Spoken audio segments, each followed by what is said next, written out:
Namaskar students, welcome to online classes of St. Angel's Public School. Today we are going to start a new chapter of 9th class, structure of atom. तो देखिए question बनता है what is atom. What is atom. ठीक है, तो atom क्या होता है? Smallest particle by which all types of matter is made up.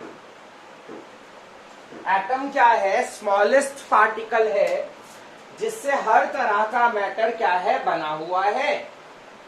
ठीक है, जो एटम है वो सबसे छोटा पार्टिकल है जिससे हर तरह का मैटर जो है वो बना हुआ है. चाहे देखिए मैटर चाहे वो सॉलिड हो या लिक्विड हो या गैस हो, they all are made up of atom. तो कहने का मतलब ये है कि जो एटम है वो सबसे छोटा पार्टिकल है जिससे हर तरह का मैटर क्या कर रहा है, बना हुआ है. ये डेफिनेशन थर्ड चैप्टर में भी क्या कर चुके हैं, पढ़ चुके हैं.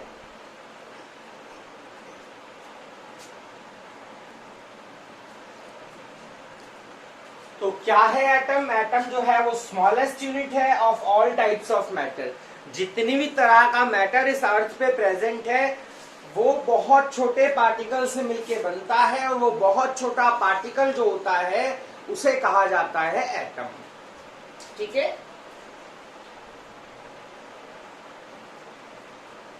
सो थर्ड चैप्टर में जो आपने पढ़ा था वहां आपने पढ़ा था कि एटम क्या है. एटम जो है वो स्मॉलेस्ट एंड फाइनेस्ट पार्टिकल है.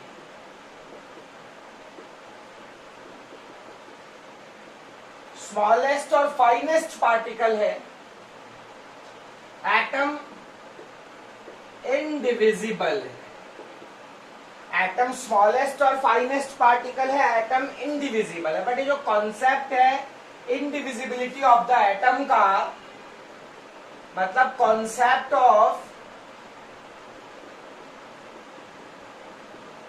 इनडिविजिबिलिटी ऑफ एटम, ये क्या है? ओल्डर कॉन्सेप्ट, मतलब ये पुराना कॉन्सेप्ट. मतलब लास्ट चैप्टर में आपने पढ़ा था कि एटम क्या है, और वाकई एटम ऐसा ही होता है. एटम जो होता है किसी भी चीज का, ये कोई भी जो मैटर हमारी अर्थ पे प्रेजेंट है, उन सब टाइप्स ऑफ मैटर के अंदर जो सबसे छोटी यूनिट है या जो सबसे छोटा पार्टिकल है उसे हम लोग क्या बोलते हैं? एटम बोलते हैं. ठीक है, जितनी भी तरह का मैटर यहाँ हमारे आसपास प्रेजेंट है उन सब तरह के मैटर्स में जो सबसे छोटा पार्टिकल है वो क्या है? एटम है. पर जो लास्ट चैप्टर आपने पढ़ा था उसमें आपको स्टार्टिंग में मैंने बताया था कि एटम क्या है? स्मॉलेस्ट है, फाइनेस्ट पार्टिकल है, और एटम क्या है? इंडिविजिबल है. तो जो कॉन्सेप्ट है इंडिविजिबिलिटी ऑफ एटम का, ये एक पुराना कॉन्सेप्ट है ना, पुराना कॉन्सेप्ट है. ठीक है, बट न्यू कॉन्सेप्ट क्या है एटम के बारे में? न्यू कॉन्सेप्ट क्या है एटम के बारे में आप समझिए. This is a wrong concept. It is not correct. It is a wrong concept. It is not correct. ये गलत कॉन्सेप्ट है, ये ठीक नहीं है. इंडिविजिबिलिटी ऑफ एटम का जो कि पुराना कॉन्सेप्ट है, ये गलत कॉन्सेप्ट है. एटम इंडिविजिबल नहीं है.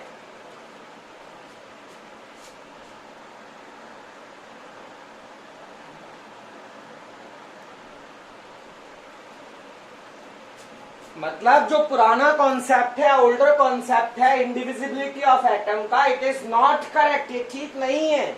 और why it is not correct? Because atom indivisible नहीं है, atom is divisible.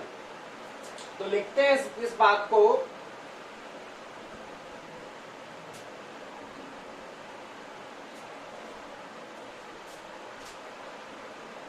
Atom is divisible. Atom क्या है? डिविजिबल। ठीक है, तो कहता है atom is divisible, atom indivisible नहीं है, atom is not indivisible, atom is divisible. That is new concept.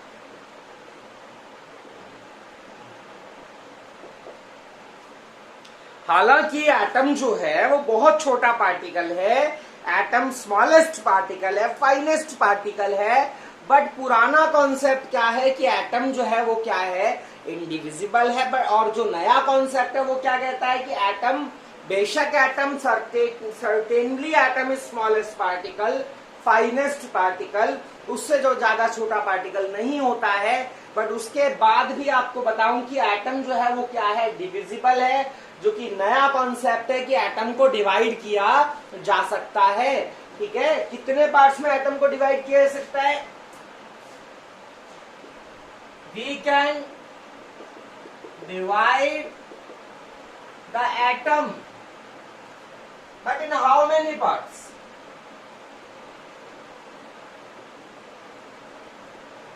How many parts? तो कहता है we can divide the atom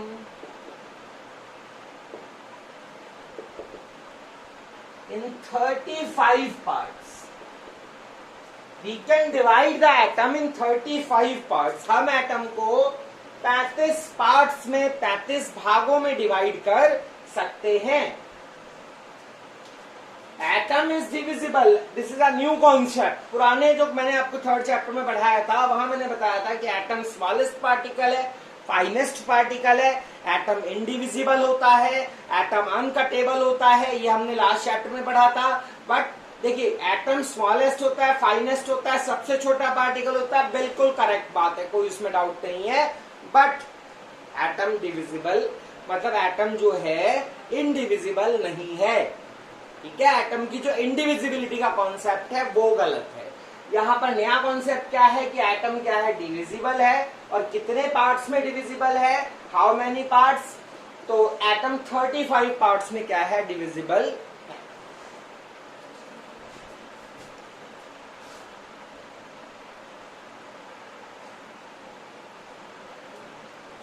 we can divide the atom in 35 parts. हम क्या कर सकते हैं? एटम को 35 पार्ट्स में डिवाइड कर सकते हैं। और जो पार्ट्स को क्या कहा जाता है?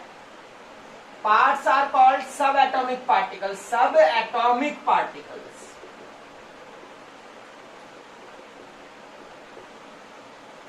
ठीक है, पार्ट्स ऑफ एटम को कहा जाता है सब एटॉमिक पार्टिकल्स।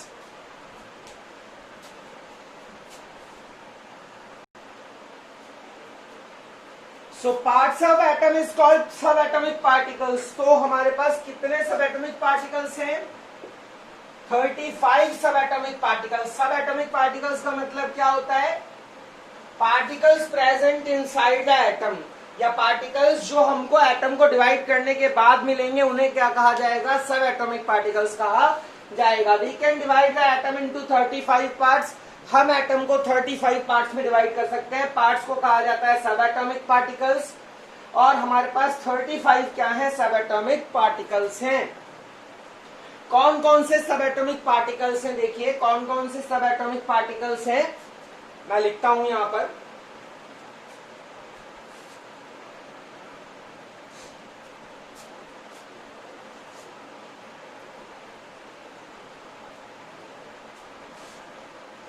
एटम के अंदर प्रेजेंट हैं सब एटॉमिक पार्टिकल्स। सब एटॉमिक पार्टिकल्स और कितने हैं? 35। कौन कौन से हैं? एक लिस्ट बनाते हैं। पहला पार्टिकल है electron, proton, neutron, neutrino, positron, positive meson, negative meson, है ना। एक पार्ट है जैसे इलेक्ट्रॉन, एक पार्ट है प्रोटॉन, एक है हमारा न्यूट्रॉन, एक पार्ट है न्यूट्रिनो, एक है पॉजिट्रॉन,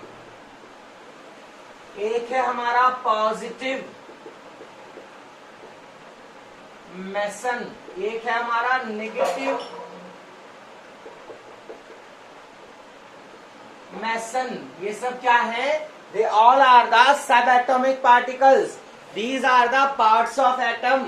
इलेक्ट्रॉन है, प्रोटॉन है, न्यूट्रॉन है, न्यूट्रिनो है, पॉजिट्रॉन है, पॉजिटिव मेसन है, नेगेटिव मेसन है। ठीक है, they all are the sub atomic particles.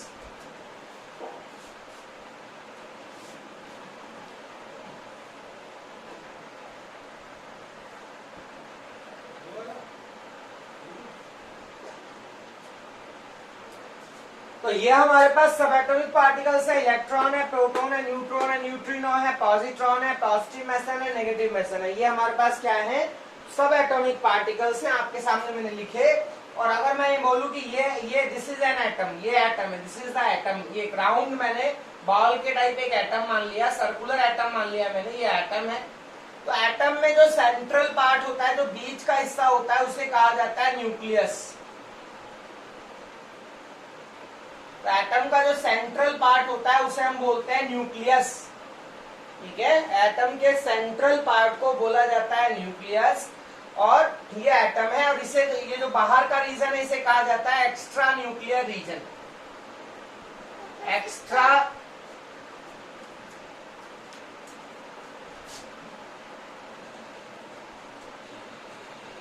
तो अगर ये एटम है, इस तरह से मैं एक सर्कुलर डिस्क टाइप का एक एटम मान लेता हूं, तो उसका जो सेंट्रल पार्ट है उसे न्यूक्लियस कहा जाता है।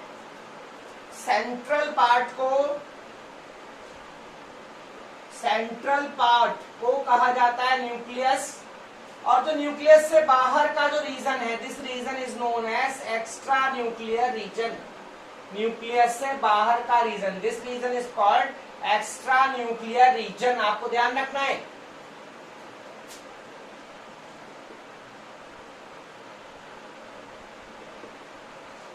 ठीक है, तो यानी कहने का मतलब यह है कि जो हमारा एटम है, उस एटम में दो पार्ट है। एटम के स्ट्रक्चर को अगर हम बनाएं तो ये हमारा एटम है, और ये सेंट्रल पार्ट क्या हो गया? This is called nucleus. तो आपको बता दूं कि जो मेन तीन पार्ट है वो ये है। These are three major part जिनके बारे में आप पढ़ेंगे। These are three main part. ये तीन मेन पार्ट है, इलेक्ट्रॉन, प्रोटॉन और न्यूट्रॉन, जिनके बारे में हम स्टडी करेंगे इस चैप्टर में। इलेक्ट्रॉन, प्रोटॉन और न्यूट्रॉन के बारे में तो आप ये ध्यान दीजिए कि प्रोटॉन और न्यूट्रॉन तो यहाँ पर होते हैं न्यूक्लियस में, और इलेक्ट्रॉन कहाँ होते हैं? यहाँ बाहर होते हैं। प्रोटॉन, न्यूट्रॉन होते हैं न्यूक्लियस में, और इलेक्ट्रॉन कहाँ होते हैं? बाहर होते हैं। आपको मैंने बताया कि जो एटम है, एटम सबसे छोटा पार्टिकल है, स्मॉलेस्ट पार्टिकल है। पिछले चैप्टर में हमने पढ़ा था कि एटम स्मॉलेस्ट है, फाइनेस्ट है और इनडिविजिबल है। तो वो जो इनडिविजिबल नाम का जो हमने ये चीज पढ़ी थी, वो चीज गलत थी। एटम डिविजिबल है। कितने पार्ट्स में डिविजिबल है? 35 पार्ट्स में डिविजिबल है। और जो 35 पार्ट्स है उनको क्या कहा जाता है? सब एटॉमिक पार्टिकल्स। तो कुछ सब एटॉमिक पार्टिकल्स मैंने आपको लिखे हैं, इलेक्ट्रॉन, प्रोटॉन, न्यूट्रॉन वगैरह। बट जो मेन जो पार्टिकल्स हैं वो इलेक्ट्रॉन, प्रोटॉन, न्यूट्रॉन ही है। इन्हीं के बारे में हमको स्टडी करना है।